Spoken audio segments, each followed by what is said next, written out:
मित्रांनो, आज आपण दाल फ्राय बनवणार आहोत। तर त्याकरता मी ते डाळ शिजवून घेतलेली आहे 1 वाटी।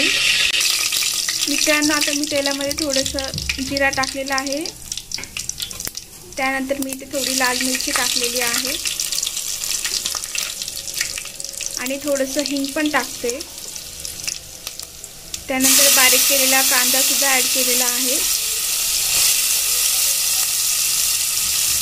थोडासा कढीपत्ता सुद्धा ॲड केला आहे।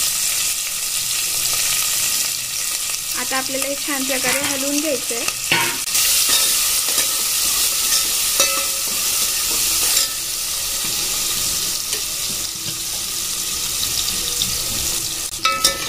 मित्रांनो, इथे आपला छान प्रकारे आता कांदा फ्राय होतोय।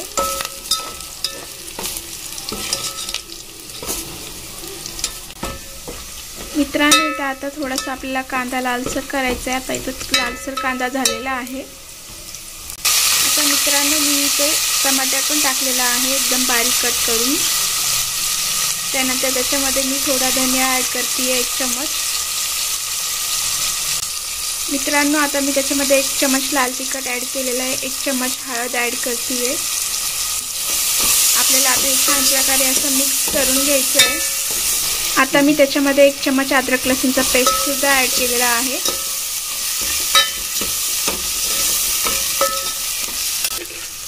आता मी त्याच्यामध्ये चवीनुसार मीठ सुद्धा ॲड केलं आहे। आता आपण हे छान प्रकारे मिक्स करून घेऊया।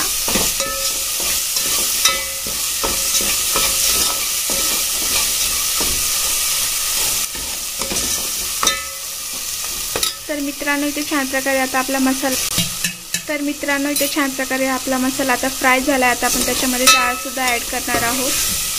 तुम्ही बघू शकता इथे छान प्रकारे मस्तपैकी मसाला फ्राय झाला आहे। आता आपण शिजवलेली डाळ याच्यामध्ये ॲड करणार आहोत।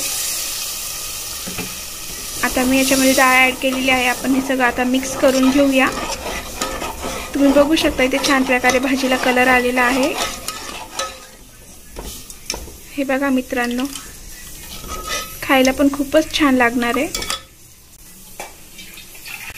मित्रांनो, आता मी त्याच्यामध्ये थोडंसं पाणी सुद्धा ॲड केलेलं आहे। आता आपण हे छान प्रकारे असं मिक्स करून घेऊया।